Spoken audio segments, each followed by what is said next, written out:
जो लोग अल्लाह की उतारी हुई शरीयत के मुताबिक फैसले नहीं करते वही तो असल में काफिर हैं। ज़मीन के जिस टुकड़े पर तुम नमाज पढ़ते हो वो हिस्सा तुम्हारा गवाह बन जाएगा। नबी सल्लल्लाहु अलैहि वसल्लम ने फरमाया, खजूर मोमिन की बेहतरीन सैरी है। जिसे अल्लाह हदायत दे वही हदायत याफ्ता है, और जिसे वो गुमराह कर दे तो तुम ऐसे लोगों के लिए अल्लाह के सिवा कोई मददगार नहीं पाओगे।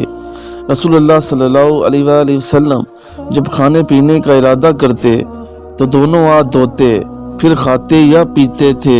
नबी सल्लल्लाहु अलैहि वसल्लम ने फरमाया, अल्लाह ताला नरमी करता है और हर काम में नरमी को पसंद करता है। जो शख्स इस दुनिया में अंधा बना रहा और आखिरत में भी वो अंधा होगा और निजात के रास्ते से बहुत दूर होगा। जिस मर्द में ये एक आदत हो वो मर्द हमेशा बे औलाद रहता है। मुशद जन्नी करने वाला मर्द हमेशा बे औलाद रहता है।